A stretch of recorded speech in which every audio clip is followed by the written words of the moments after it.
A ver si se puede visualizar.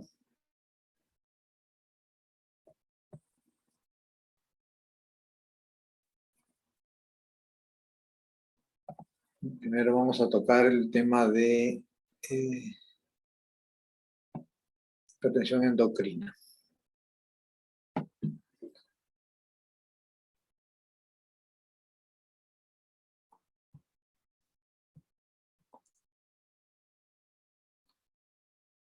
Bien, mientras se va compartiendo la pantalla, ustedes recuerdan que la mayor cantidad de pacientes hipertensos tienen lo que se llama hipertensión arterial primaria o esencial, ¿no? Que no hay una causa de fondo que le esté provocando, por lo menos una causa reconocible. Van a existir hipertensiones secundarias, o sea, que son consecuencias de otras patologías, y dentro de estas van a estar las causas endocrinas, ¿no? De las causas de hipertensión secundaria, la mayoría son por problemas renales, ya sea por reflujo sanguíneo del riñón, etc. Y también las endocrinas. Y de las endocrinas, la mayor parte depende de la suprarrenal. Vamos a tener fibromusitomas, el hiperaldosteronismo primario, que son los más importantes, los más frecuentes. Pueden existir algunas otras causas como hiperplasia suprarrenal congénita, por ejemplo, el síndrome de Cushing que hemos mencionado la semana pasada. También pueden existir algunas otras anomalías cromosómicas, ¿no?, que tienen que ver con el exceso de mineralocorticoides. Quiero de todas maneras tocar un poco el tema respecto a qué ocurre con el hipotiroidismo o el hipertiroidismo. Entonces, que las hormonas tiroideas producen vasodilatación, ¿no? Producen dilatación del músculo liso vascular periférico. Entonces, las hormonas tiroideas, cuando se generan en exceso, en el caso del hipertiroidismo, va a haber un incremento en la presión arterial sistólica. Por lo contrario, una menor vasodilatación en el caso del hipotiroidismo va a condicionar que en esta enfermedad la hipertensión sea predominantemente diastólica. Ese es un punto que deben recordar. Y también pueden haber algunas otras patologías hipofisiarias como la acromegalia, por ejemplo, que pueden también condicionar incremento de la presión arterial con hipertrofia del ventrículo izquierdo, etc. Pero de las causas más importantes de hipertensión endocrina tenemos fibromusitoma y el hiperaldosteronismo primario. Primero vamos a tocar el hiperaldosteronismo primario. Para ello recordar que el eje renina-angiotensina-aldosterona se encarga de regular justamente la secreción de este mineralocorticoide que es la aldosterona. Y todo parte con el angiotensinógeno, que es una alfa-2 globulina que se sintetiza en el hígado, pero que va a ser convertido en angiotensina mediante la acción de la renina, que es una enzima producida por células yuxtaglomerulares, ¿no?, en el riñón, y cuyo principal estímulo para su secreción es la hipoperfusión renal. Esta angiotensina ya tiene un efecto hipertensivo, aumenta la presión arterial, pero va a ser convertida a angiotensina 2 por la enzima convertidora de angiotensina, ¿no?, que se encuentra principalmente en el endotelio pulmonar. Y una vez ya que se forma la angiotensina 2, va a tener un efecto sobre la zona glomerular o glomerulosa de la suprarrenal para condicionar secreción de aldosterona. Esto es importante porque, al igual que en el resto de patologías endocrinas, debe haber una causa y un efecto, ¿no?, una regulación, un feedback. Entonces, por ejemplo, si es que existe un incremento en la acción de la renina, esto va a provocar que también se lleve a una mayor secreción de aldosterona. Y si es que hay una mayor secreción de aldosterona, independientemente, o sea, un tumorcito, por ejemplo, que produzca aldosterona, este incremento de aldosterona va a inhibir la acción de la renina para evitar que se siga formando más aldosterona. Eso nos va a permitir hacer el diagnóstico adecuado. Pues bien, ¿Qué es lo que ocurre normalmente con ¿no? con la benzina? Que estimula la secreción de aldosterona por la zona glomerulosa, va a generar constricción del músculo liso vascular. Entonces, de esta manera, incrementa la presión sanguínea y reduce el flujo de sangre renal, y con eso se favorece la liberación también de noradrenalina y adrenalina por la médula adrenal. También va a haber un incremento en la actividad del sistema nervioso simpático, aumenta la liberación de noradrenalina en las terminaciones nerviosas simpáticas, y se favorece la liberación de vasopresina.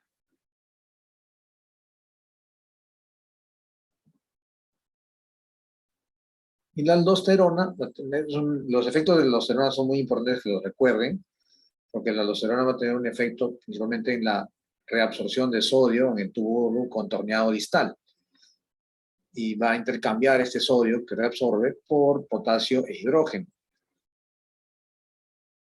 Entonces, si es que la aldosterona reabsorbe sodio, entonces podemos deducir que una sobrecarga de sodio va a inhibir a la aldosterona.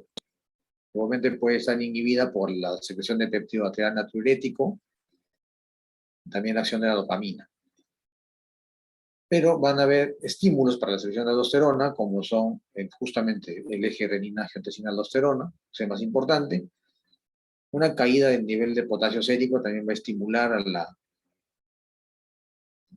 un incremento del nivel de potasio sérico también va a estimular a la aldosterona. Y un papel secundario, ya menos importante, el ACTH, ¿no? Recordemos que el ACTH no juega un papel muy importante para la regulación de la aldosterona. Pues bien, mencionábamos que el hiperaldosteronismo es una de las causas más frecuentes de hipertensión endocrina. Y vamos a encontrar que hay hiperaldosteronismo primario e hiperaldosteronismo secundario. El hiperaldosteronismo primario se debe a un exceso de la secreción de aldosterona de manera autónoma, ¿no? La suprarrenal produce aldosterona por su cuenta, no siendo consecuencia de una elevación de la renina, ¿no? Simplemente la suprarrenal comienza a producir más aldosterona por sí sola. Esto constituye el 1 al 2% de casos de hipertensión. Es una patología más frecuente en mujeres y también es la causa endocrina más frecuente de hipertensión arterial. En cambio, el hiperaldosteronismo secundario se debe a que existe un estímulo previo para la secreción de aldosterona por la suprarrenal, ¿no? Puede haber un incremento en la producción de renina, una disminución de flujo a nivel del riñón que condiciona una respuesta aumentando renina y por lo tanto aumentando la producción y secreción de aldosterona.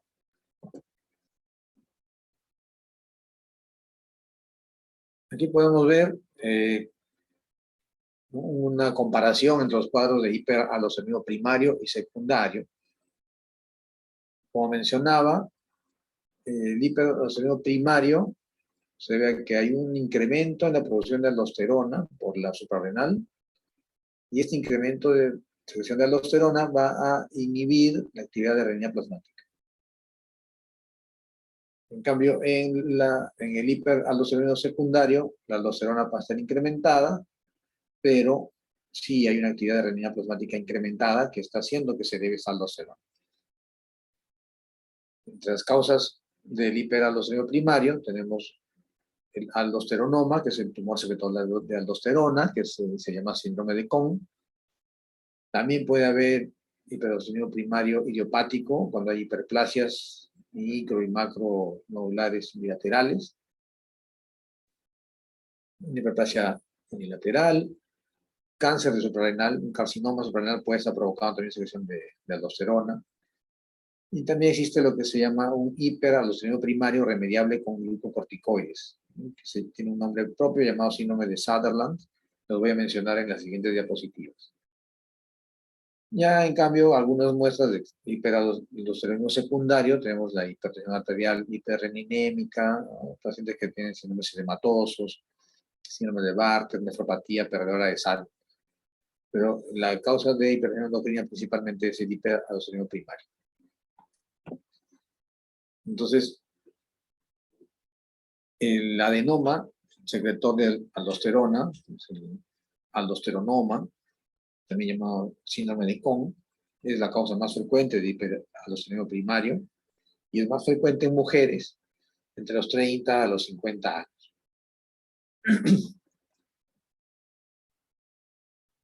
Las hiperplasias de las células de la glomerulosa que producen aldosterona se va a ver, ¿no? Ya más frecuentemente en varones, entre las edades de 40 a 50 años. La mayoría de veces la hiperplasia es bilateral, no hay una tumoración evidenciable en las imágenes. Pero como recordemos que el más frecuente, la primera causa de hiperaldosteronismo primario viene a ser el tumor, el adenoma, sobre todo de aldosterona. El carcinoma, o sea, el cáncer del suprarrenal, es otra causa de hiperaldosteronismo primario, pero ya es menos del 1% de los casos. Generalmente el tumor canceroso es de gran tamaño y además de secretar aldosterona, secreta otras hormonas. Puede secretar cortisol, condicionar un síndrome de Cushing, puede secretar hiperandrogenismo, andrógenos y provocar hiperandrogenismo. O sea, ya se acompaña de otras secreciones hormonales, no solamente aldosterona. Y la otra patología que mencioné en las dos diapositivas es el aldosteronismo remediable con glucocorticoides. ¿A qué se debe este hiperaldosteronismo remediable con glucocorticoides, también llamado síndrome de Sutherland?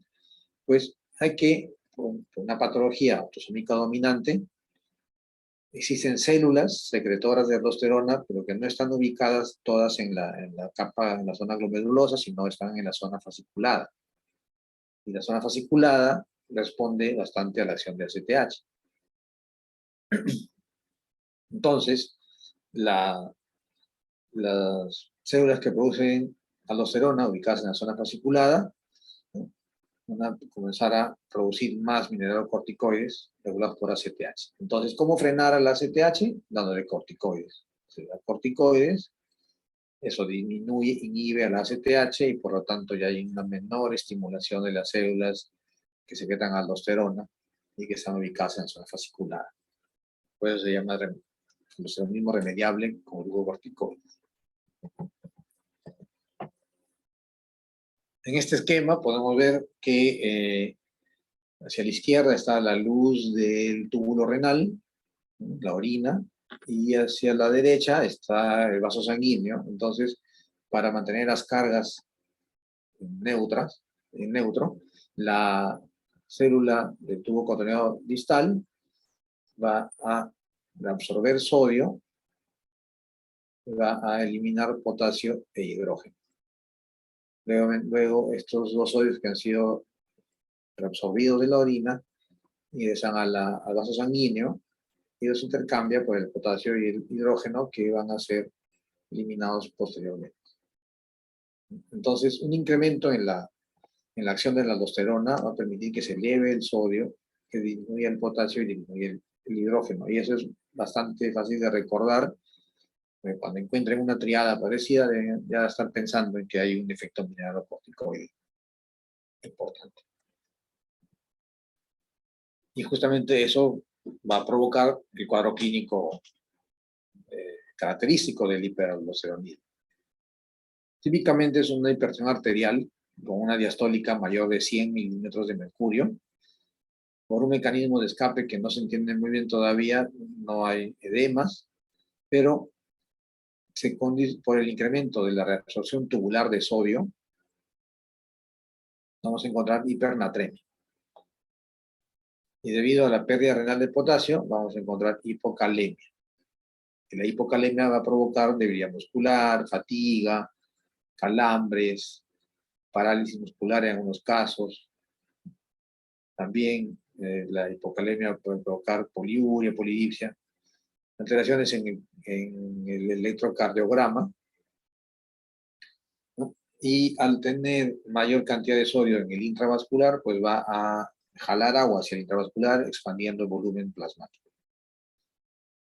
Como se pierden iones hidrógeno en el nivel de la orina, y estos iones hidrógeno provienen de la sangre, entonces va a haber alcalosis metabólica, ¿no? Entonces, hipernatremia con hipocalemia y alcalosis metabólica ya nos está dando un aviso de que hay un efecto mineralocorticoide.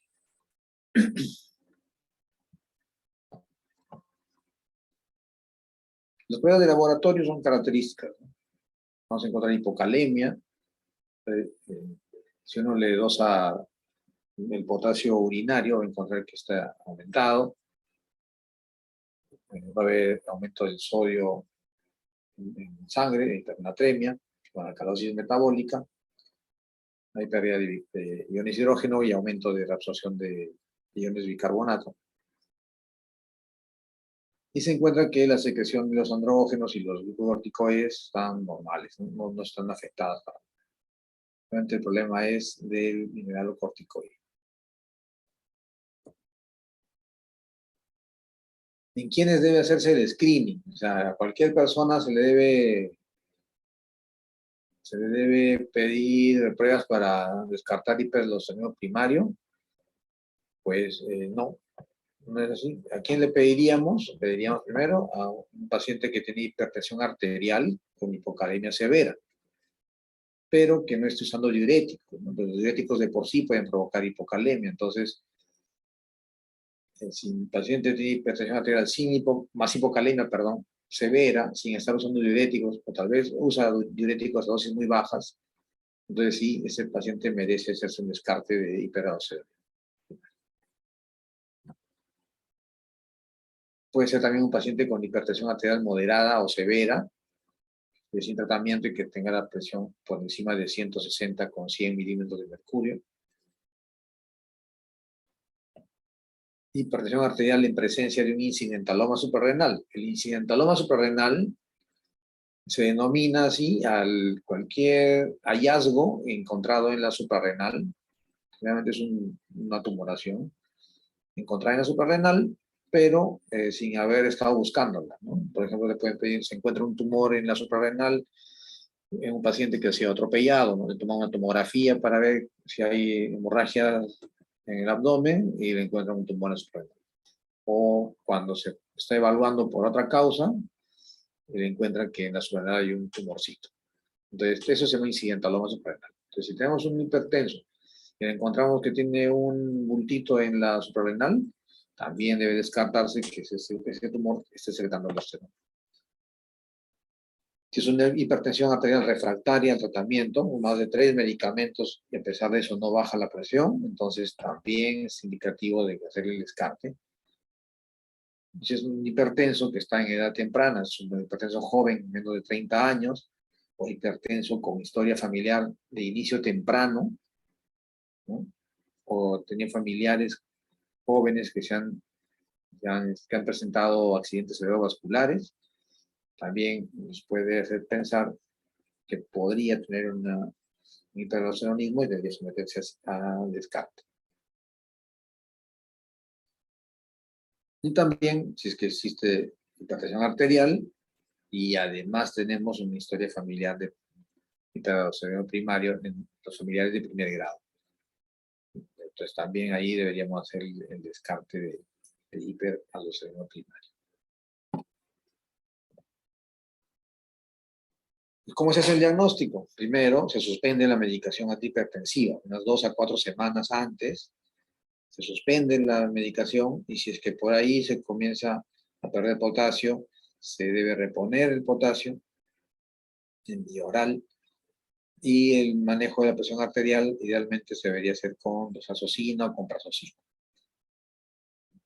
Y después de las 2 semanas se debe evaluar cómo está la relación aldosterona sobre actividad de renina plasmática. Si esta relación aldosterona sobre actividad de renina plasmática está por encima de 30 a 50, teniendo un valor de aldosterona mayor de 20, entonces también es ya indicativo de hipertensión primaria. Y como les mencionaba en unas diapositivas anteriores, una sobrecarga de sodio debería, en la persona normal, inhibir la secreción de aldosterona. Entonces, también existe la prueba del cloruro de sodio en la que se le pasa endovenosa 2 litros de cloruro de sodio en 4 horas. Y si es que la aldosterona sale baja, menos de 5 nanogramos por decilitro, entonces se descarta. El paciente está sano, no tiene hipertensión primaria. Sin embargo, si es que le pasamos la cloruro de sodio, le expandimos el intravascular y no suprime la aldosterona, sigue saliendo por encima de 5, entonces ya es un hiperaldosteronismo, está que secreta aldosterona independientemente de cómo esté el intravascular, ¿no? Entonces ya con esas pruebas podemos hacer el diagnóstico. También nos sirve para el diagnóstico diferencial, la tomografía abdominal, nos permite ubicar dónde está la tumoración. También va a permitir saber si es por un tumor o no, porque puede ser que esté con las hiperplasias, ¿no?, bilaterales y no va a haber una imagen nodular evidente. O sea, nos va a permitir ya la otra prueba que nos permite poder diferenciar en cuál de las dos está, en cuál de las suprarrenales puede estar la secreción de aldosterona, es caracterizar las venas suprarrenales. Las venas suprarrenales están retirando de la suprarrenal la aldosterona, entonces se puede comparar si se encuentra más concentración de aldosterona en la vena suprarrenal izquierda, por ejemplo, que en la derecha, entonces ahí debe estar un tumorcito. Y también se puede usar algunos contrastes como la gamografía con yodo colesterol marcado o yodo metil 19 norcolesterol para poder ver la imagen del nódulo en la suprarrenal. Una vez que se diagnostica, lo que se recomienda es la cirugía. El adenoma, sacarlo. Lo quirúrgico es el de elección, sacar todo el tumor y ya antes de la cirugía y también si es que hubiera quedado un rezago, tratamiento médico con restricción de sodio y administración de espironolactona, que es un diurético ahorrador de potasio, nos pueden ayudar. En cambio, cuando hay hiperplasia bilateral, no se pueden sacar las suprarrenales, ¿no?, ambas. Entonces se hace solamente tratamiento médico con espironolactona u otro ahorrador de potasio, ¿no? Ya solo si es que fracasa el tratamiento médico, se puede someter a cirugía, ya sea parcial de las suprarrenales, pero ya como tratamiento de segunda línea.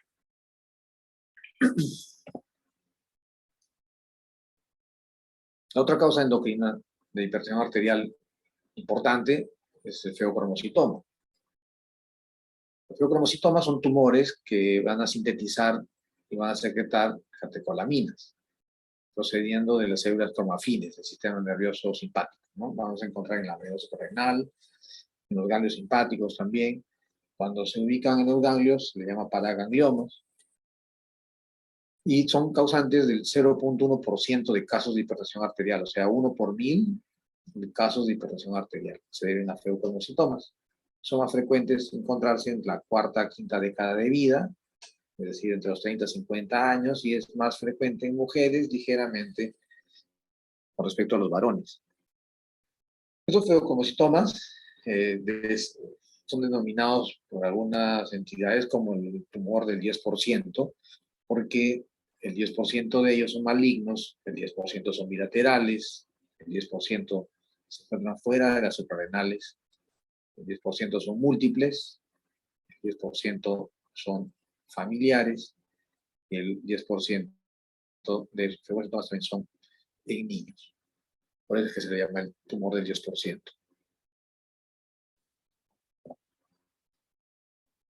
Esta viene a ser ¿no?, la secuencia del metabolismo de las catecolaminas que se da en la médula suprarrenal. Vemos que a partir del aminoácido tirosina se va formando la dopa, la dopamina, la noradrenalina y la adrenalina. A la mano derecha tienen los, ¿no?, metabolitos de estas ¿no? De dopamina, de noradrenalina y de adrenalina, y que son los que esos metabolitos nos van a permitir, ¿no? Mediante su medición en la orina, evaluar si es que existe una mayor secreción de estas sustancias, ¿no? Para hacer por el momento del diagnóstico.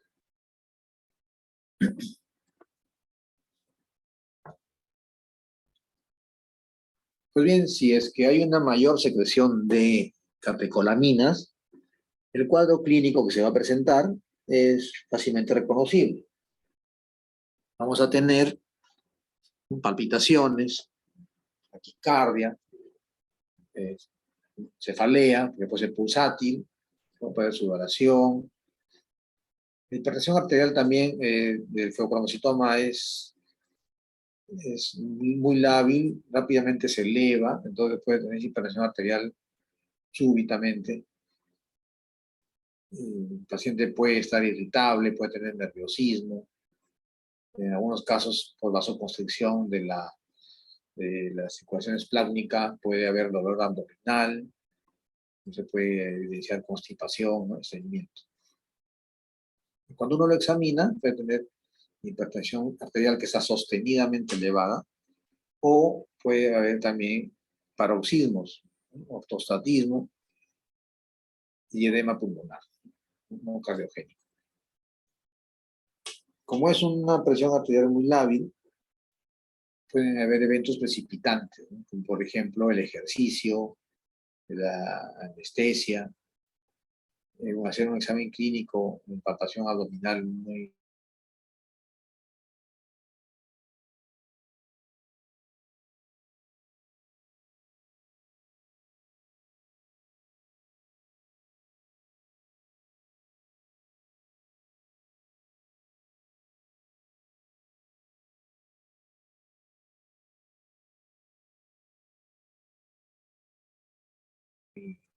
el carbón, pueden estar también provocando incremento en la secreción de las catecolaminas.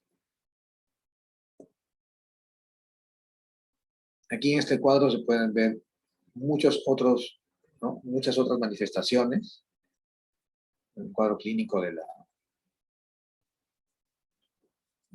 fibrocarcinoma. Hay vasoconstricción en la piel, entonces uno se puede poner pálido o sudoración. Puede haber cianosis también, por ejemplo, en la piel. Gastrointestinales, como mencionaba, puede haber dolor abdominal, puede haber náuseas, puede haber vómitos, isquemia intestinal. Les decía que había una vasoconstricción esplácnica, ictericia. Puede haber aneurisma abdominal, ¿no? De la aorta abdominal por la hipertensión arterial. Y pues esto se puede romper, se puede disecar. Así como puede haber múltiples de manifestaciones debido al exceso de las catecolaminas circulantes.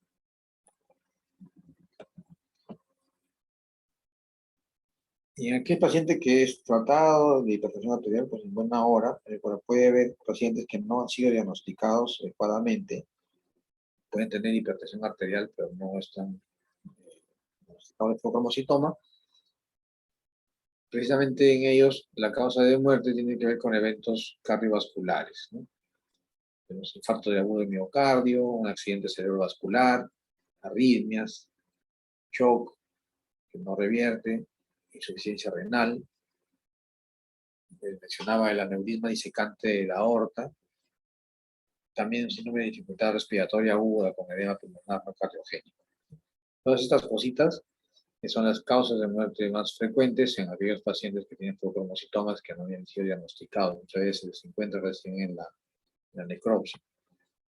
Hay que tener en cuenta justamente los eventos cardiovasculares son los más importantes en la mortalidad de esos pacientes. Al igual que en el hiperaldosteronismo primario, existen algunos datos que nos hacen sospechar de que haya fibrocarcinoma. Los hipertensos jóvenes, menores de 35 años, o que son pacientes hipertensos porque tienen los síntomas que hemos mencionado en el cuadro donde estaba la sintomatología en diversos sistemas de aparatos. Paciente hipertenso comienza a perder peso, que es hipercatabólico, también debería sospecharse. Puede tener hipertensión de reciente inicio, tener crisis convulsivas, shock, o también cuando hay antecedente familiar de feocromocitoma, o también un antecedente familiar de carcinoma medular de tiroides. Ya otros datos que pueden ayudar a sospechar que puede ser un hipertenso reciente, pero que está presentando también hiperglicemia de manera reciente. Tiene la habilidad en la presión arterial, o que haya tenido incremento de la presión arterial luego de una inducción de anestesia o un trabajo de parto o una palpación rigurosa del abdomen. Más aún, si es que se encuentra que en las suprarrenales haya una masa, o sea, por métodos de imágenes, entonces, o en la ubicación de los paraganglios que están junto a la columna vertebral, en un paciente hipertenso también debería sospechar de feocromocitoma y deberíamos descartar. ¿Cómo se hace el diagnóstico? Pues se tiene que glosar idealmente las catecolaminas plasmáticas en sangre.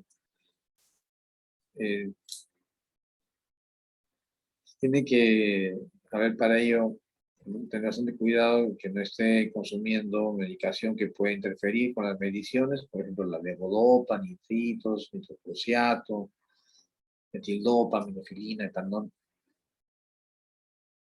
Pero idealmente el diagnóstico debería hacerse midiéndolos en sangre.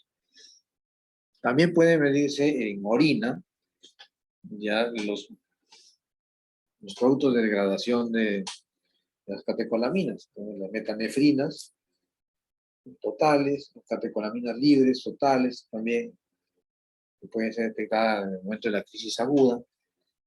El ácido mandélico, que se usa cada vez menos. Y en algunos pacientes se puede hacer el test de supresión con clonidina. La clonidina esta paciente, la clonidina produce un incremento en la presión arterial, debería suprimir la secreción de catecolaminas. Si es que no se suprime, entonces ya se confirma que hay un incremento en la secreción autónoma de las catecolaminas.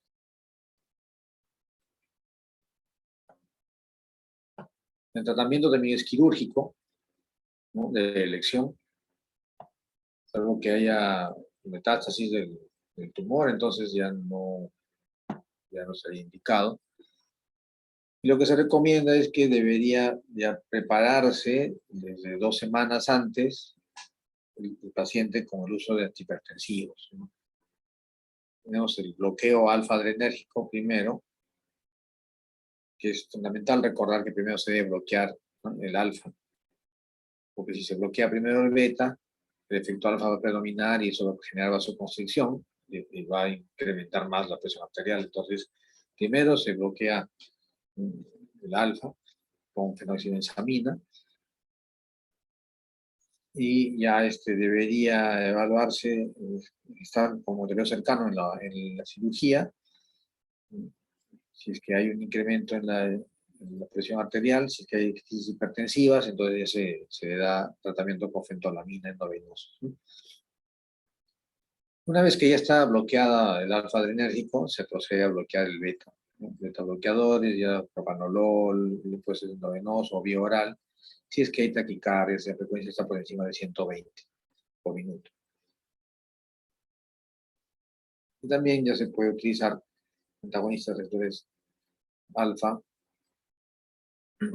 o alfa 1, como pasocina, trazocina, junto con el uso de beta bloqueadores.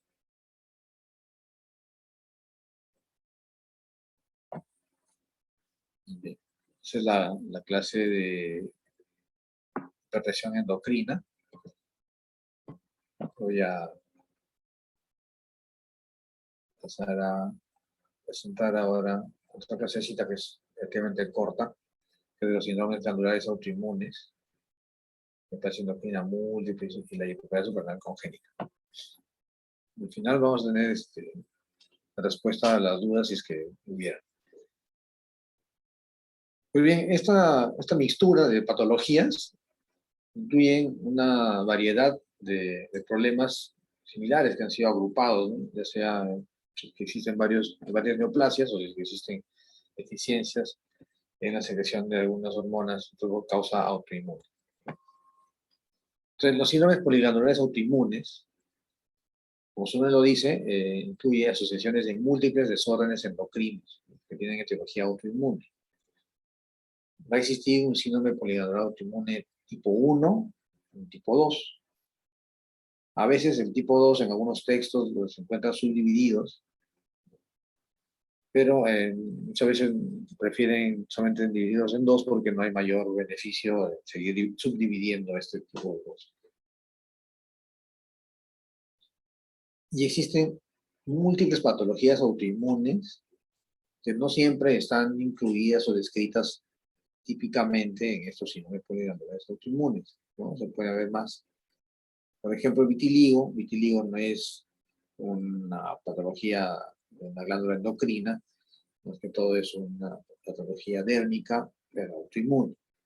Entonces puede estar vitiligo presente con las demás patologías autoinmunes endocrinas.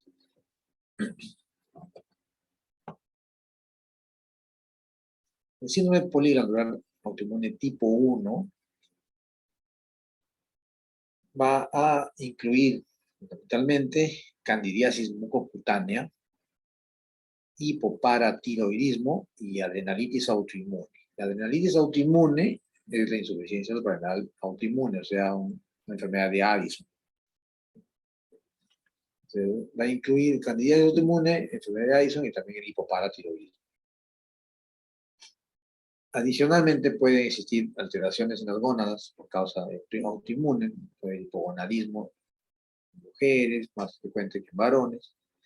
Puede haber vitiligo, hipotiroidismo, alopecia areata, anemia perniciosa, los cuerpos estudian los factor intrínseco, de vitamina B12. También puede existir diabetes mellitus autoinmune, pero es más, ¿no?, más rara que en el síndrome poliglandular tipo 2, que ahí sí es más característico. Van a ser esas patologías. Entonces, si uno encuentra una de estas, debería evaluar la presencia de las otras, ¿no? Y tratar de completar su síndrome poliglandular. Este tipo 1, síndrome poliglandular autoinmune tipo 1, ¿sí?, encuentra que el 25% de incidencia en hermanos de pacientes afectados. Entonces, si un hermano tiene un síndrome poliglandular autoinmune tipo 1, debería evaluarse la presencia del mismo en sus otros hermanos. No hay asociación con HLA, la herencia autosómica recesiva, y se le atribuye lo que es el gen AIDE, ubicado en el cromosoma 21. La mayoría de veces se diagnostica este síndrome poliglandular autoinmune tipo 1 en la primera década de vida. En tanto, de los 10 años, entonces ya está diagnosticado.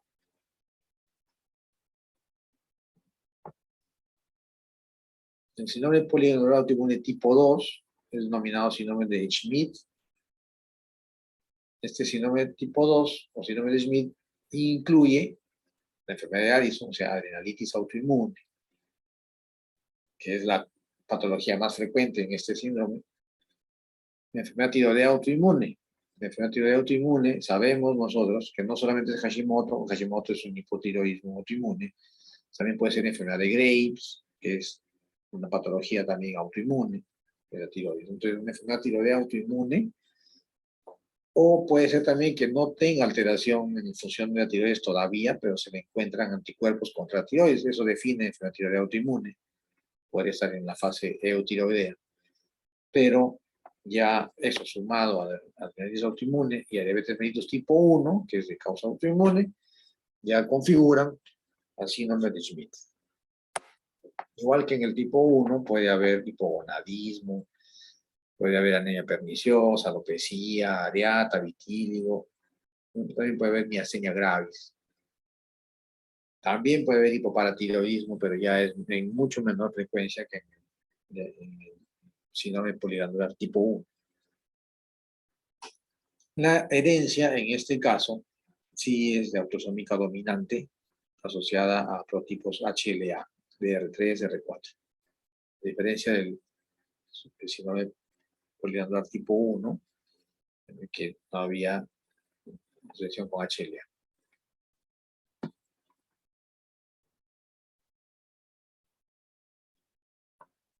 Pueden ver aquí, ¿no?, que hay inclusive algunos dicen que se puede diagnosticar en lactancia, ¿no?, en el síndrome poligandular autoinmune tipo 1, pero el tipo 2 se diagnostica más tardíamente. Como mencionaba, la enfermedad de autoinmune más frecuente en el tipo 2. La diabetes tipo 1 también es más del 50% de casos del síndrome poligandular tipo 2. Las enfermedades dermatológicas como vitiligo se pueden encontrar en ambos, ¿no?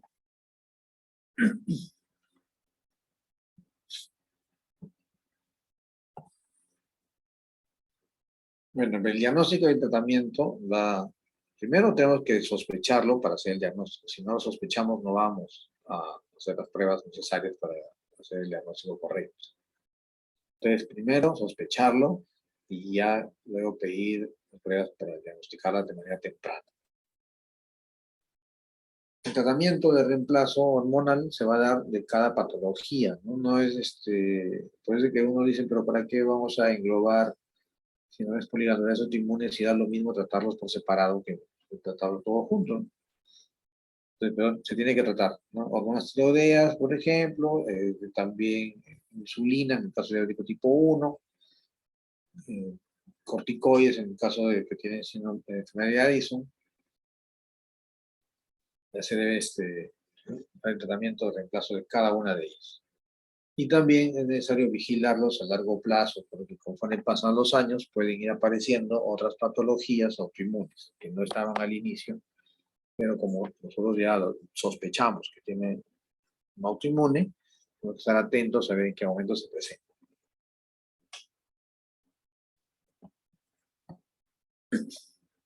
Así como hay grupos de patologías autoinmunes que implican una menor función de alguna glándula, también van a haber patologías que van a provocar mayor secreción hormonal provocadas por tumoraciones. Y eso se llama neoplasia endocrina múltiple, ¿no? Estas neoplasias endocrinas múltiples van a ser grupos de síndromes hereditarios que se caracterizan por crecimiento de tumores, ¿no?, benignos o también malignos de manera aberrante, que tienen una transmisión genética con penetrancia cercana al 100%. El patrón hereditario autosómico dominante. Aquí vamos a encontrar con frecuencia a nuestro amigo el feocromocitoma, con el cual hemos hablado hace unos minutos.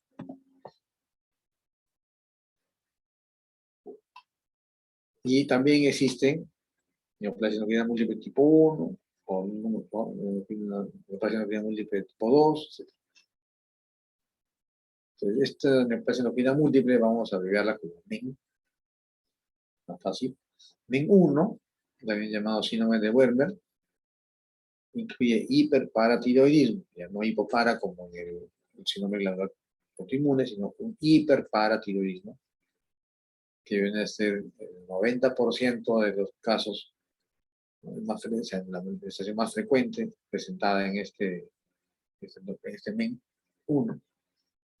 Y de este hiperparatiroidismo, las hiperplasias son más frecuentes que en los adenomas. Entonces, imagino que ya pasamos la clase del doctor Andrés Albitres, que habla respecto al calcio, y la causa más frecuente habitualmente en la población general, la causa más frecuente de hiperparatiroidismo, viene a ser un adenoma, ¿no?, en las paratiroides. Pero en el caso de los síndromes de estos neoplasias endocrinas múltiples, es más frecuente que el hiperparatiroidismo sea provocado por hiperplasias. Se acompaña de tumores de los islotes pancreáticos, no necesariamente insulinoma, ¿no? Puede tener gastrinoma, insulinoma, glucagonoma, puede haber tumoraciones que secreten péptido intestinal vasoactivo, etc. Tumoraciones de los islotes pancreáticos, y la otra es tumor hipofisiario. Entonces, la hiperpara, tumor de los islotes pancreáticos, o tumor hipofisiario. De los tumores hipofisiarios, al igual que en la población general, el prolactinoma viene a ser el más frecuente, seguido del tumor secretorio hormona de crecimiento, y algunas tumoraciones pueden ser mixtas, pueden secretar más de una hormona, en el 5% de los casos.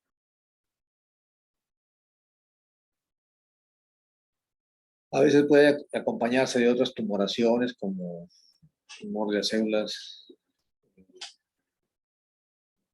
tumores tiroideos, o sea, foliculares de la tiroides, como por ejemplo el carcinoma papilar, tiroideo. Puede acompañar a algunas otras patologías, como tiroides de Hashimoto, por ejemplo. Este MEN1 es autosómico dominante, y la patología, la fisiopatología ubica a un defecto en el gen de supresión tumoral en el cromosoma 11, en el brazo largo, mutación 13. Entonces, este gen codifica a una proteína llamada menina. Entonces, cuando hay una alteración en este cromosoma, se produce defectuosamente este gen, no suprime la aparición de tumores y comienzan a proliferar.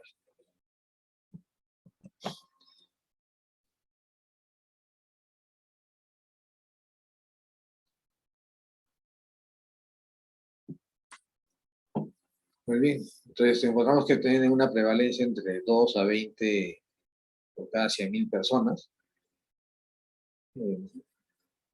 Puede hacerse estudios genéticos, están aceptados universalmente. Se busca la presencia del gen MEN1. Y como les mencionaba, el hiperparatiroidismo es la manifestación más frecuente, seguida de la presencia de los tumores en los islotes pancreáticos, y por lo tanto el tratamiento debería ser principalmente quirúrgico, en la medida de lo posible. Si no se puede operar, entonces se puede hacer tratamiento médico de las tumoraciones. Por ejemplo, dar medicación para disminuir la prolactina, que hubiera hiperprolactinemia, cabergolina, por ejemplo, o el tratamiento de la acromegalia. Debería ser administrados como manera paliativa.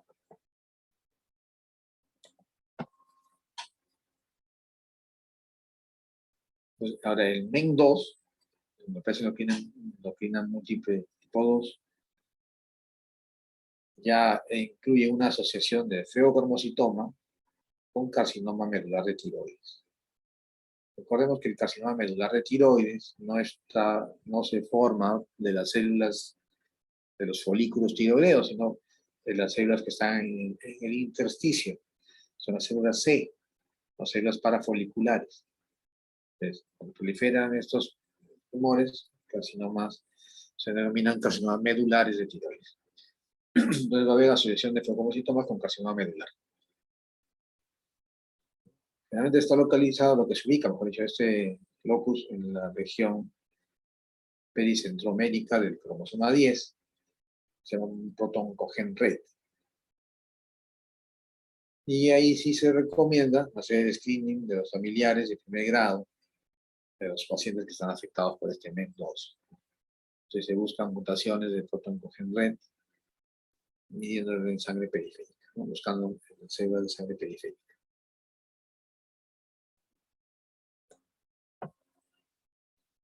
El MEN2 se puede subdividir en MEN2A, que es el síndrome de Zippel, y en MEN2B. Este MEN2A se presenta en más o menos 1 de cada 35.000 personas. Característicamente, ¿no? Tenemos el carcinoma medular de tiroides, que generalmente empieza en la infancia, como una hiperplasia inicialmente. El feocromocitoma se encuentra en el 50% de los casos. La mitad de esos casos es bilateral, el tumor ya no es 10% bilateral, sino en el 50% de estos MEN2A tienen feocromocitomas bilaterales y producen mucho mayor cantidad de adrenalina que de noradrenalina. Y el hiperparatiroidismo primario se encuentra en 20% de los casos. A diferencia de lo que es el MEN1, en el que el hiperparatiroidismo primario es mucho más frecuente, cerca del 90% de casos. En el 2A, el hiperparatiroidismo primario se encuentra aproximadamente en el 20% de los casos, ¿no? Y muchas veces es por hiperplasias de paratiroides, más que por adenomas. El MEN2B, que viene a ser más o menos el 5% de todos los casos de MEN2, asocia también ganglioneuromas intestinales y rasgos marfanoides, ¿no? No vamos a ver una foto de que son rasgos marfanoides, simplemente dedos largos, brazos largos, la cara más alargada. Entonces, si es que se encuentra que es positivo el screening con MEN2B, se recomienda tiroidectomía antes de tener ya la enfermedad, ¿no? Completa, diagnosticada. ¿Por qué? Porque el carcinoma medular de tiroides, que se presenta en estos pacientes con MEN2B, es más agresivo que MEN2A. Da metástasis más rápido, más tempranamente. Entonces se recomienda, si uno encuentra que tiene los genes MEN2B, y hacerle una tiroidectomía profiláctica. Como mencionaba, son característicos los neuromas de las mucosas. Y en este MEN2B, a diferencia del MEN2-1 y también del 1A, del 2A, el hiperparatiroidismo es raro.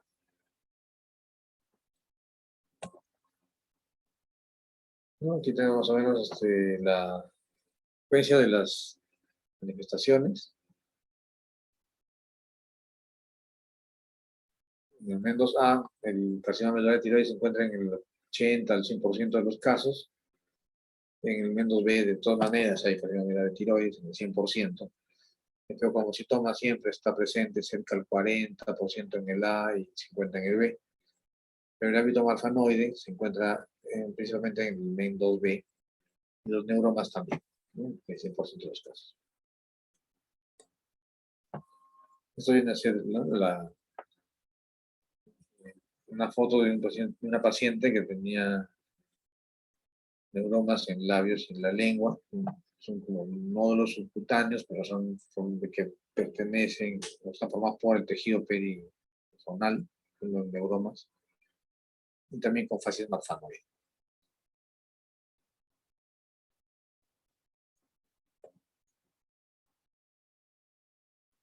Entonces, ¿en quiénes nosotros vamos a solicitar estudio de protoncogen red?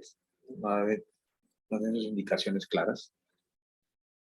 Pacientes que tienen carcinoma medular de tiroides esporádico. Aquellos pacientes que tienen familiares con carcinoma medular de tiroides familiar, tienen generaciones de miembros de familia que tienen carcinoma medular de tiroides. Aquellos pacientes que se diagnostican de feocromocitoma. Y también niños con enfermedad de Hirschsprung, que es la amilonosis colónica, está relacionada con la presencia de protoncogen red. Entonces, en esos pacientes se recomienda el estudio de protoncogen red.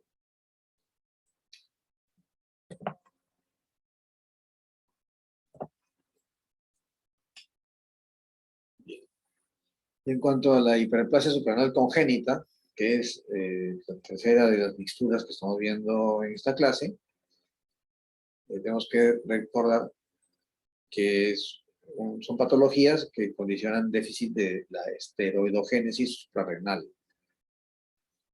Ustedes recordarán que en la suprarrenal existe una cascada de reacciones enzimáticas que llevan a la síntesis de tanto de mineralocorticoides, de glucocorticoides y de esteroides suprarrenales. Entonces, cuando hay alteraciones enzimáticas, impiden la conversión de un sustrato, un metabólico, en otra sustancia, entonces se van a ir acumulando estas sustancias predecesoras, los sustratos, y se va a desviar la cascada de las reacciones enzimáticas hacia la formación de los otros componentes, ¿no? Ya sea esteroides o mineralocorticoides, dependiendo de cuál esté libre la vía. Las hiperplasias suprarrenales congénitas vienen a ser la primera causa de genitales ambiguos en recién nacido. ¿Por qué se llama genitales ambiguos? Los genitales externos que aparentan ser de un sexo cuando el paciente es del otro sexo. Por ejemplo, puede haber un clítoris bien aumentado de tamaño que pareciera ser un pene, o unos labios de la vulva, ¿no? Que parecen ser bolsas escrotales. ¿Sí? Las cositas son genitales ambiguos. Y de las patologías, ¿no?, que condicionan la hiperplasia suprarrenal congénita, de las alteraciones enzimáticas, la causa más frecuente es la deficiencia de 21-hidroxilasa, la enzima 21-hidroxilasa.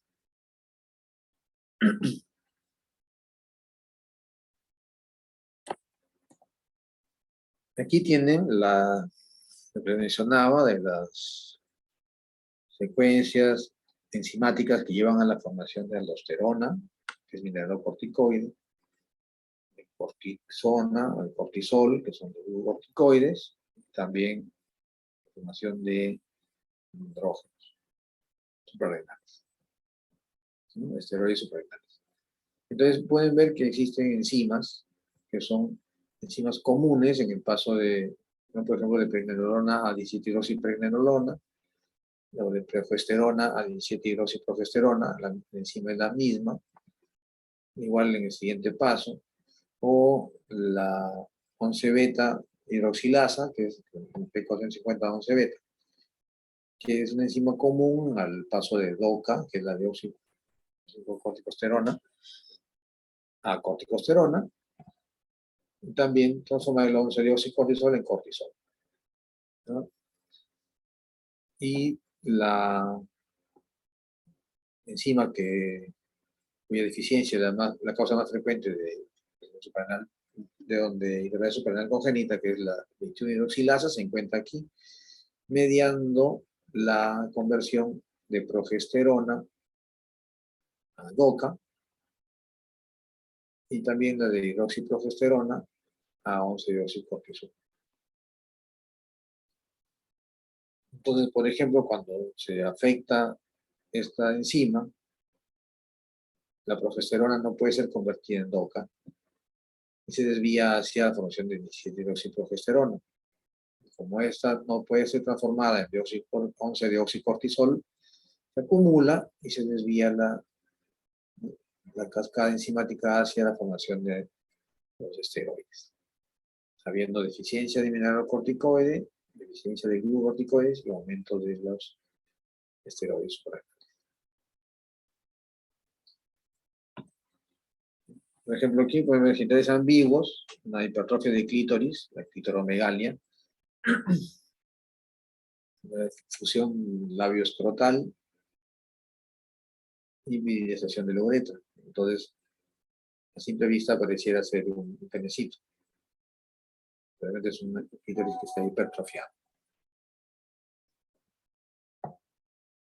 Aquí lo que mencionaba, ¿no?, los labios mayores aumentados de tamaño, pueden simular ser unas bolsas escrotales, pero no contienen testículos y no hay un penecito, ¿no? En medio.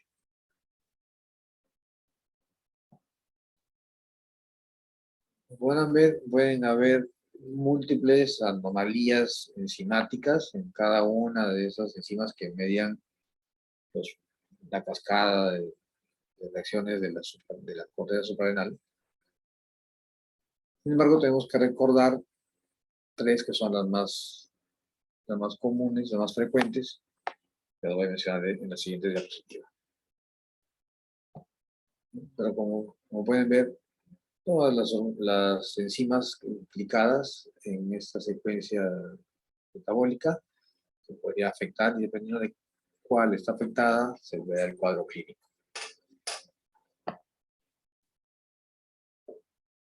Las tres más frecuentes son debido a las alteraciones en la 21 hidroxilasa, que es la primera, la 11 beta hidroxilasa y la 17 hidroxilasa.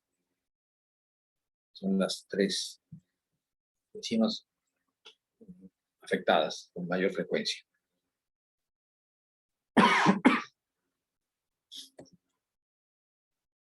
Entonces existe una regla mnemotécnica, ¿no? Para poder interpretar, o por lo menos deducir, recordar cómo se va a encontrar el cuadro clínico según la alteración en estas hormonas, en esas enzimas, perdón. Entonces, para esta regla mnemotécnica, vamos a acordar que de los dos dígitos de la enzima, el primer dígito se va a referir al efecto mineralocorticoide, el segundo dígito a los andrógenos suprarrenales. Si es que es un 1, el 1 va a significar una flecha hacia arriba, o sea, un incremento en la secreción. El 7 va a ser una disminución y el 2 va a ser una doble posibilidad. Entonces, en la 11 beta, en la déficit de 11 beta hidroxilasa, la 11 beta está en este nivel donde está la flecha roja, se va a acumular el 11 deoxicortisol, también se va a acumular la DOCA, que es la de desoxirribocorticosterol, que tiene una actividad mineralocorticoide importante. Entonces, el primer dígito del 11 es 1 y corresponde a efecto mineralocorticoide. Entonces, el 1 viene a ser un incremento en la secreción de mineralocorticoide, o la acción de mineralocorticoide en todo caso, por la acumulación de la DOCA. Y el segundo dígito también es un 1, también significa un incremento en andrógenos. Incremento en la DOCA, incremento también en los andrógenos. Y por lo tanto, al haber incremento en la acción mineralocorticoide y aumento de los andrógenos, va a existir hipertensión arterial con hipocalemia. Y si el bebito es de sexo femenino, va a tener genitales ambiguos que parecen de varón, ¿no? Hay una virilización de feto femenino.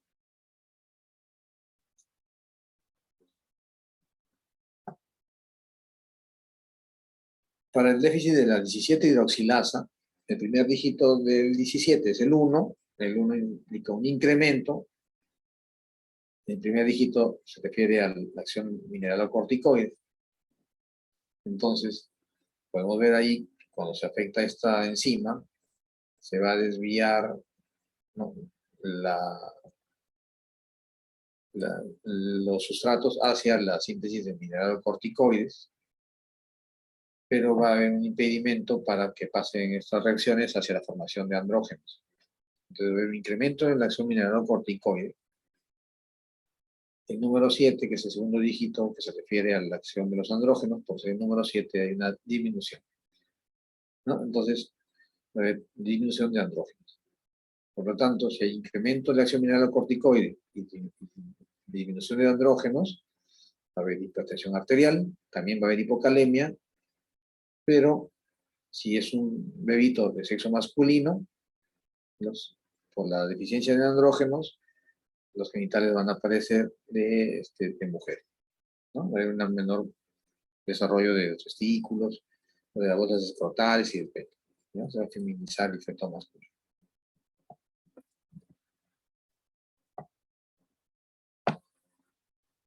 Y de la otra patología, que es la más frecuente, que es la deficiencia de vinilo-hidroxilasa, que lo podemos encontrar en este nivel, al haber deficiencia de esta enzima, el número 1, que es el segundo dígito, que está relacionado a lo que son andrógenos, el número 1 implica aumento. Entonces, aumento de andrógenos, y ese aumento de andrógenos, si el bebé es de sexo femenino, se va a virilizar, los genitales externos se van a notar como si fuera un penecito y cosas totales, como si fueran de varón, que realmente son los labios mayores. Y si fuera un feto de sexo masculino, el aumento de andrógenos prácticamente no se va a notar, pero sí puede haber, cuando ya crezca el bebito, una pseudopubertad precoz, ¿no? Con incremento de genitales externos a edades más tempranas. Y en cuanto al efecto mineralocorticoide, porque es el primer dígito, 2, 21 días de primer dígito 2, el efecto mineralocorticoide puede ocurrir las dos cosas, ¿no? Puede ser ya una deficiencia completa o puede ser una deficiencia parcial. Si es que hay, ¿no? Si no hay mucha alteración en la formación de mineralocorticoides,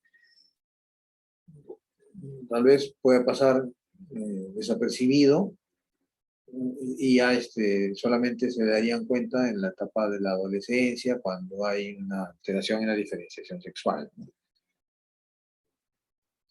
Pero si están disminuidos, cuando ya es una enfermedad más completa, autosómica dominante, si está disminuida la formación de mineralocorticoides, entonces ahí ya se denomina una hiperplasia suprarrenal congénita perdedora de sal.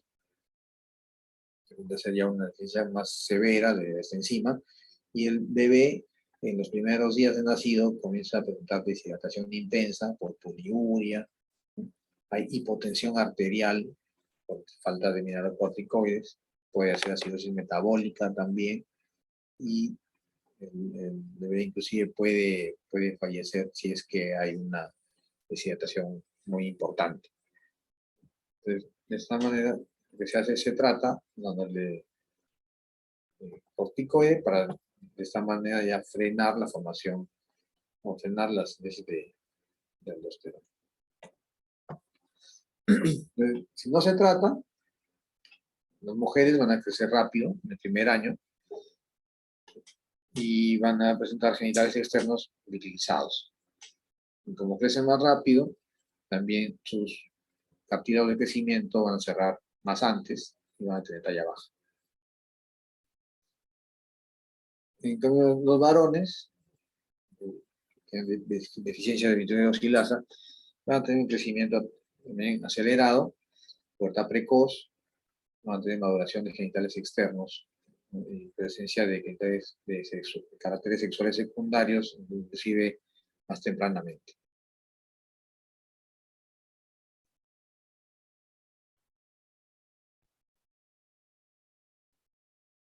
Entonces, si es que existe la duda de cuándo, o sea, que puede estar teniendo una enfermedad suprarrenal congénita de presentación tardía, o sea, que no ha sido completa, ha sido parcial, el principal esteroide que secreta es la 17-hidroxiprogesterona, entonces se debería medir la 17-hidroxiprogesterona, se estimula con ACTH para provocar debería haber un incremento en la 17-hidroxiprogesterona para hacer de esta manera el diagnóstico.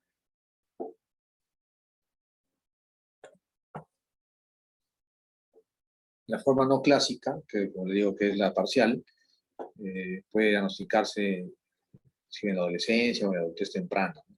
Por hiperandrogenismo, vello, incrementado corporal y alteraciones menstruales. Aquí La emergencia es en el paciente que tiene la deficiencia de nitroxilasa, pero perdedora de sal, que es completa, que eso sí genera deshidratación marcada en el neonato con alto riesgo de muerte. Y si es debería evaluarse la presencia de los genitales externos en caso de que sea femenino.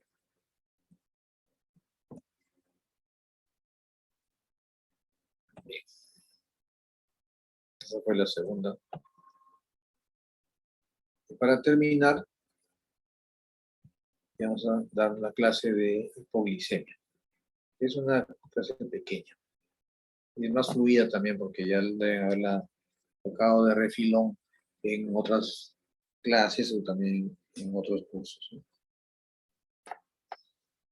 Pues bien, hipoglicemia, que es lo que debíamos haber tocado en la primera clase junto con diabetes, pasó,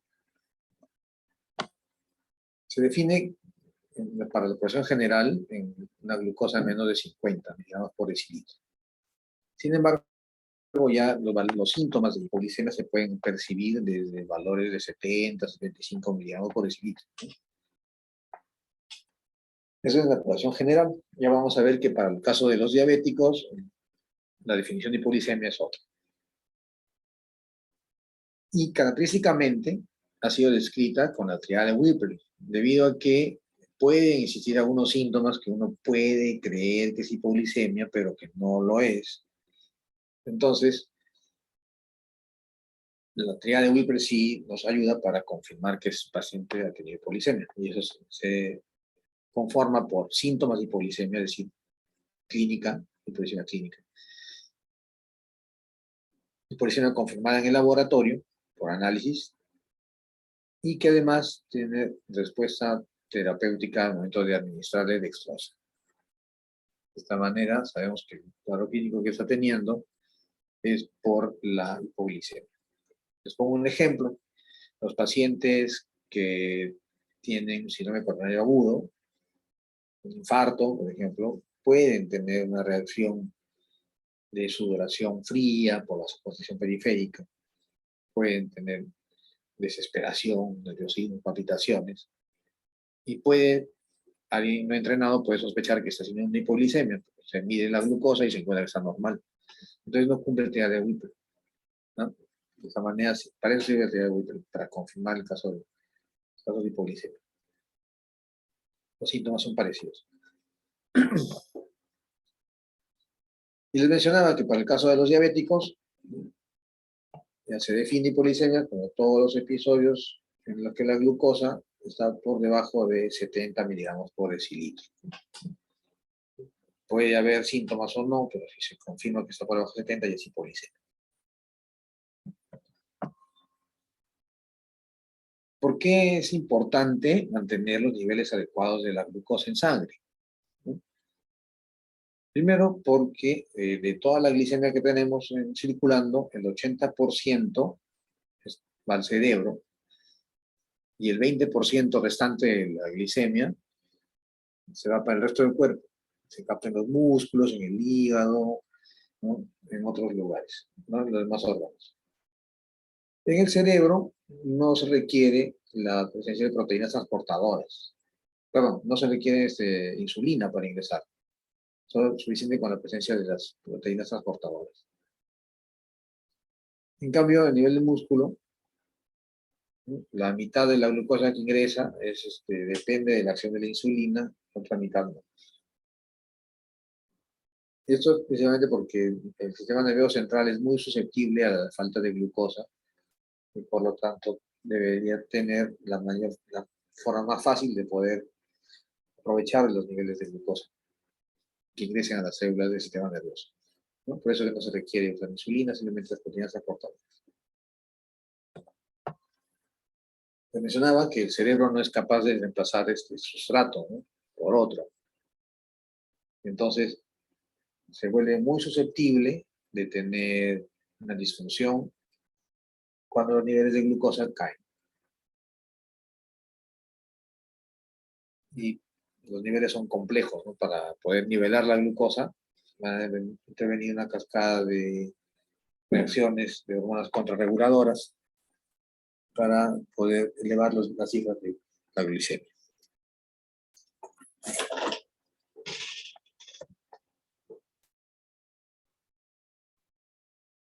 Pueden ver en este gráfico, en esta fotografía,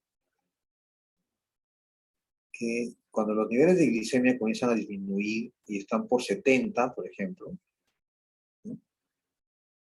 Todavía no hay una secreción de hormonas contrarreguladoras.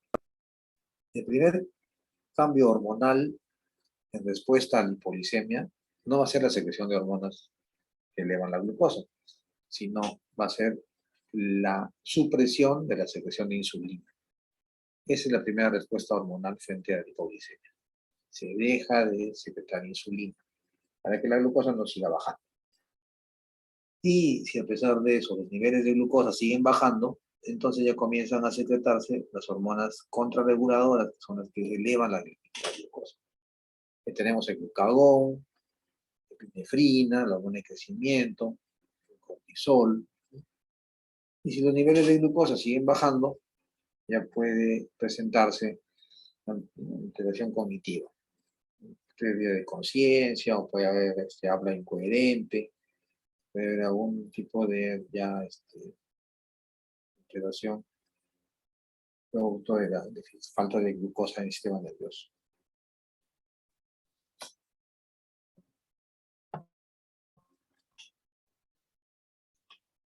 Una disminución brusca de la glucosa de 10 a 15 miligramos por decilitro son suficientes para ya bloquear la secreción de insulina. El cuerpo, como mecanismo de defensa, ya frena la secreción de insulina, ya no necesita bajarlo más. Y las hormonas contrarreguladoras, como les mencionaba en el cuadro anterior, van a empezar a hacer, ¿no?, su acción más o menos por niveles de 67 y por debajo de 70. Digamos por decilitro. Ese es otro cuadro que puede resumir el cuadro clínico que se presenta en los diferentes niveles de glicemia. Lo primero que ocurre, y siempre se les pregunta eso en los exámenes, siempre se equivocan, la primera respuesta hormonal frente a la hipoglicemia es la disminución de la secreción de insulina. Después ya viene la secreción de las hormonas contrarreguladoras. Okay. Entonces, si tenemos un cuadro clínico característico, va a permitir hacer el diagnóstico rápidamente y tomar medidas al respecto. Los síntomas de la hipoglicemia, el cuadro clínico de hipoglicemia se puede agrupar en dos fases. La primera fase es la neurogénica y la segunda fase es la neuroglicopénica. Y los síntomas no siempre son iguales entre todas las personas, va a haber variación. ¿Por qué? Primero por la edad, segundo porque no todas las áreas cerebrales van a estar en iguales condiciones en los pacientes. Pueden haber secuelas de ACVs previos, microinfartos, de traumatismo intracraniano, etc. Entonces, el cuadro clínico va a tener sus dos fases. La primera fase, la neurogénica, en la que el cuadro clínico se debe a ¿qué? A la secreción, a la descarga adrenérgica. Hemos visto que en la primera, cuando ya la glucosa baja y ya se frenó la secreción de insulina y sigue bajando la glucosa, se comienzan a secretar las hormonas contrarreguladoras. Ni el glucagón, ni el cortisol, ni la hormona de crecimiento van a provocar síntomas agudos, ¿no?, en ese momento.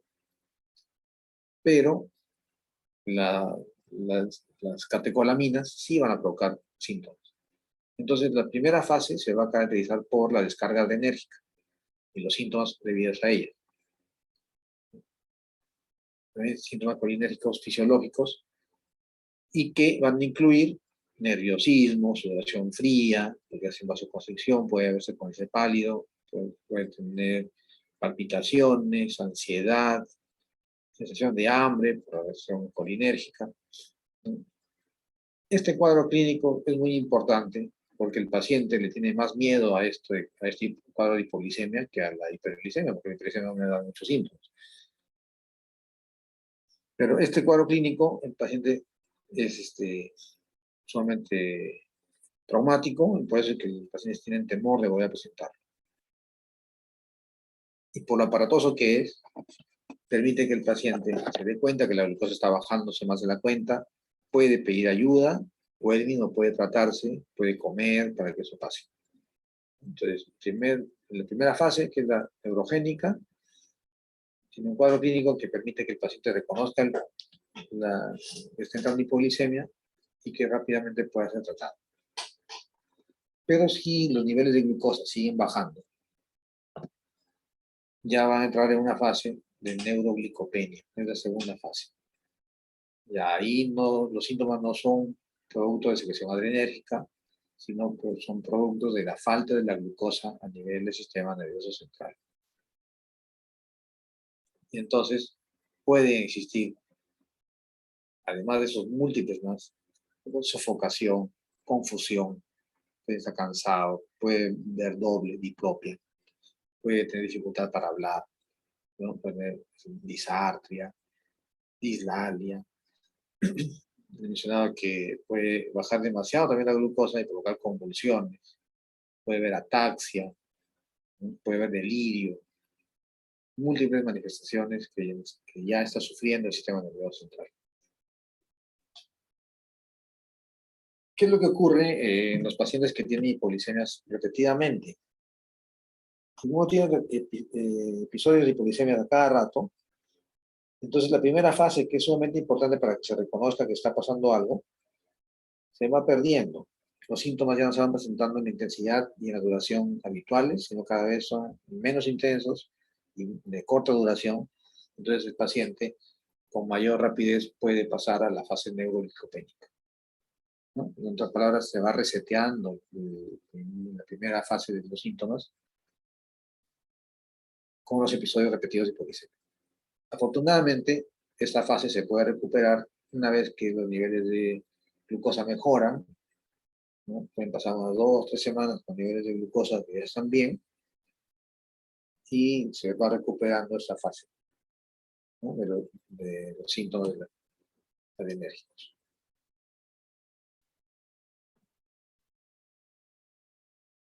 Muy bien, seguramente dirán, hipoglicemia, lo más fácil es obviamente debido al uso de medicación para la diabetes. Y es cierto, o sea, la causa más frecuente de hipoglicemia es tratamiento antidiabético.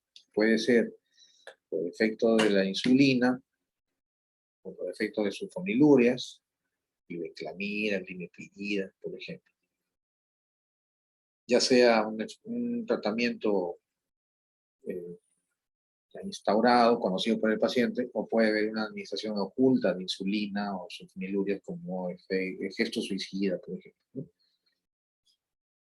También pueden existir hipoglicemias con hiperinsulinismo debido a anticuerpos autoinmunes que se unen al receptor de, de insulina. Entonces tiene un efecto, como estuviera un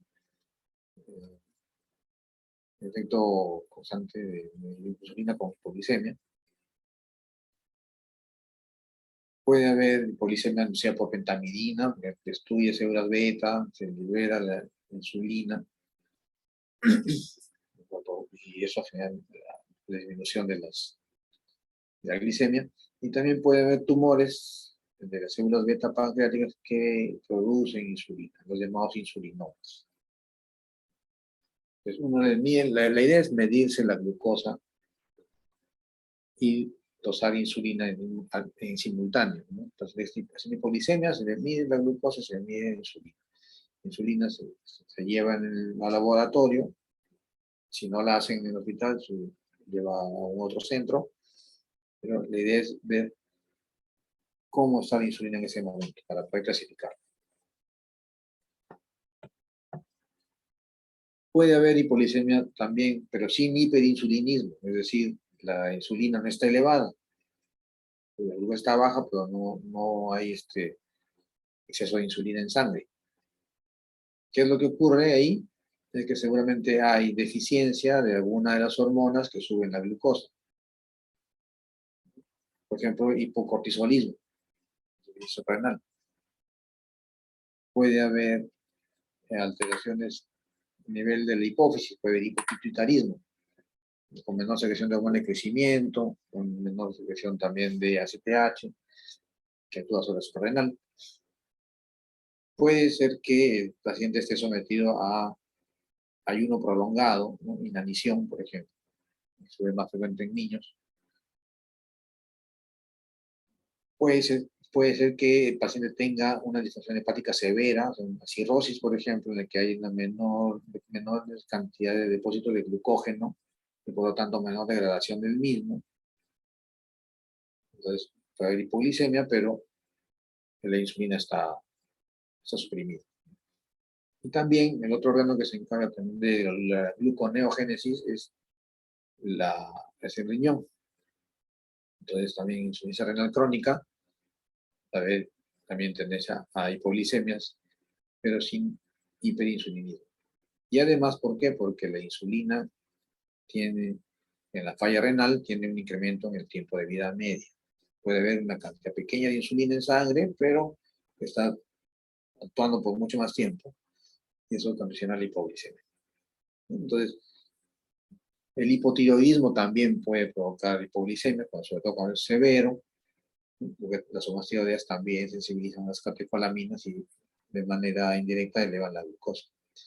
Entonces, falla renal, falla hepática, falla hipofisiaria, falla adrenal, pueden provocar hipoglicemia sin hiperinsulinismo. Otras tumores no pancreáticos que secretan otras sustancias, como la IGF-2, por ejemplo, que produce hipoglicemia.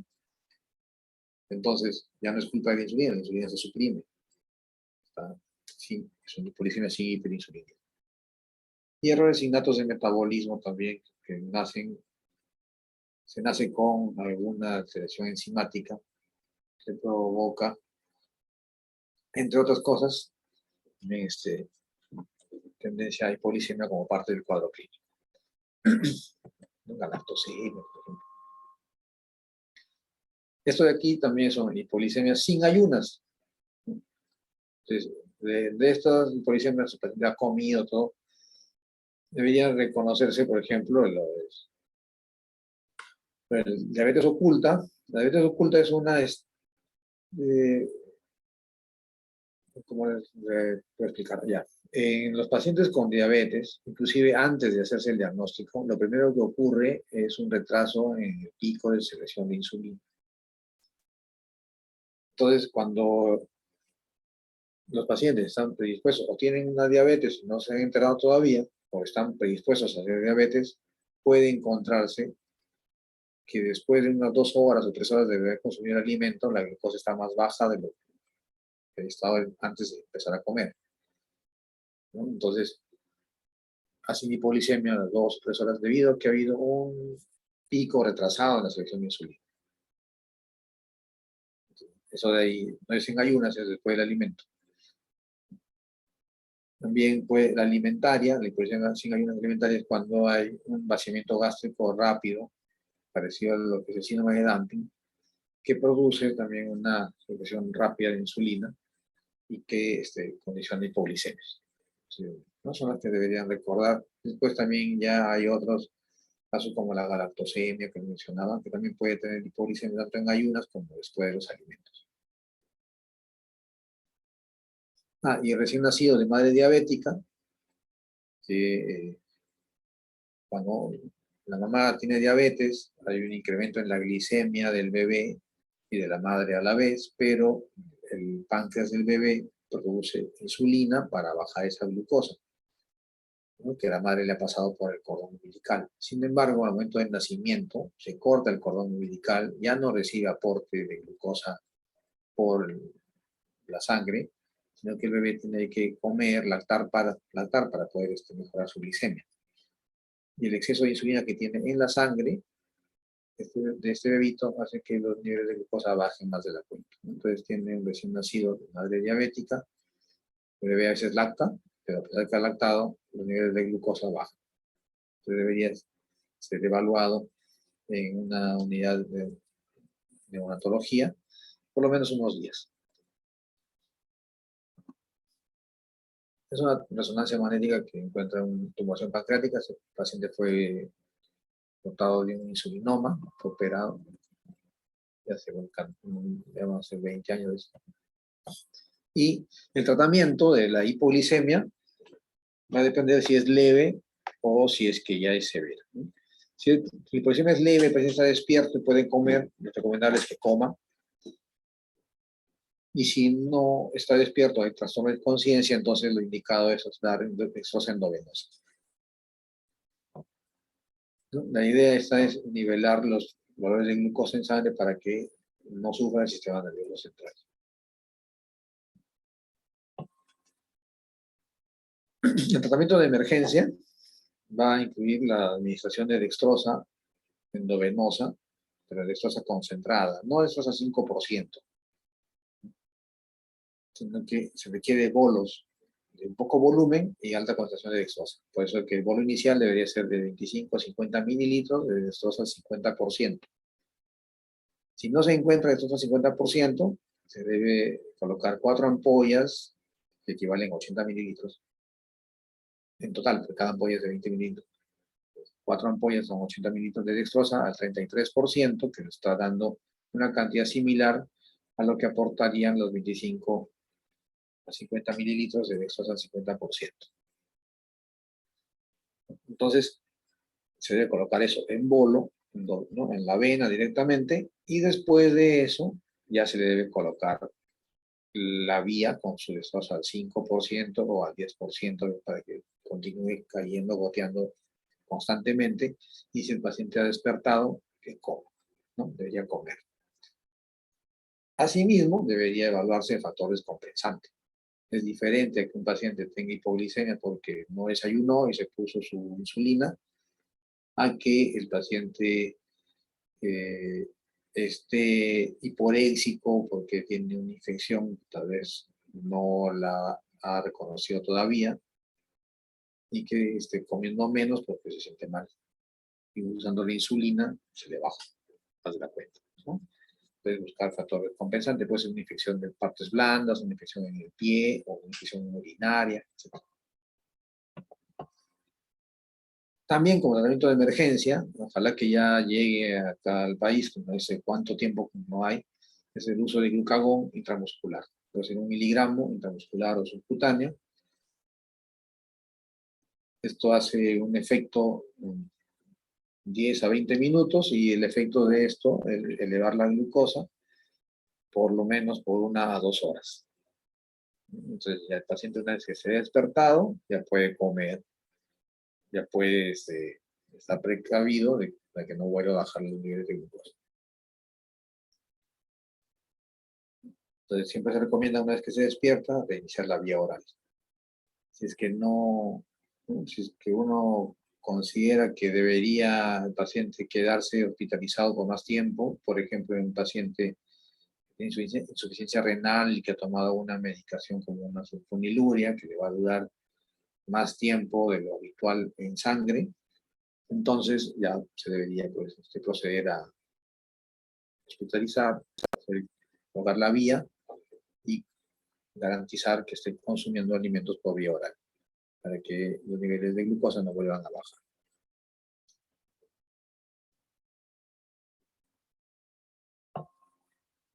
Ya dependiendo de la causa, si es por ejemplo, si es un paciente diabético, regular la dosis de antidiabético. Si es un paciente con falla renal, si entra a diálisis, tal vez ya no necesite medicación o regular las dosis, ¿no? Pero si es un paciente que tiene una tumoración, por ejemplo, que está provocándole la hiperglicemia constantemente y no va a ser operado, se puede usar diazóxido, de 300 a 600 miligramos por día. Puede usar también tiacidas,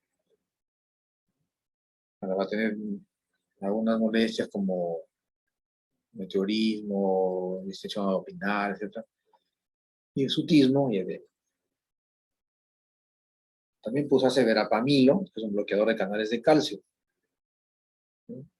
Porque el calcio normalmente actúa como un cofactor en la secreción de insulina. Entonces, al bloquear los canales de calcio, ya va a haber menor secreción de insulina por parte de los tumores que secretan insulina. Y a dosis titulables.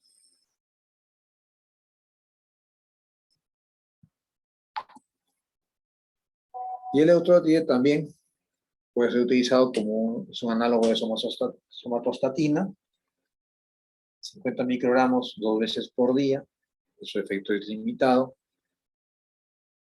y ya que la afinidad por el receptor de la célula beta es menor que la afinidad que tiene por la célula de la hipófisis cuando se trata de la acromegalia, ¿no? Entonces, puede ser como una medicación de segunda línea. Idealmente, si es un tumor que secreta insulina, lo mejor es operarlo, extirparlo.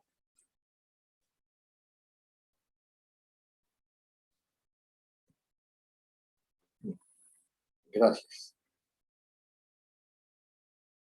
No sé si tienen alguna pregunta. He tratado de contar las tres clasecitas más en el tiempo más reducido, porque me habían comentado que se había cruzado con otra clase. No sé si tuvieran alguna pregunta.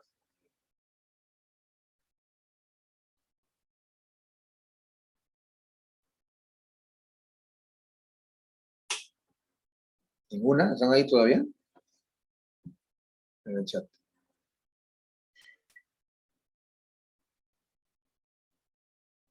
Buena pregunta. Todo claro, dice Isabel. Una pregunta dice, ok.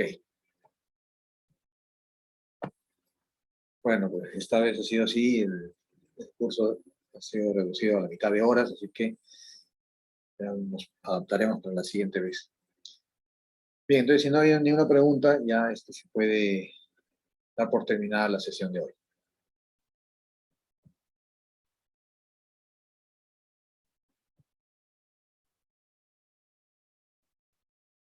¿Se puede dejar de grabar?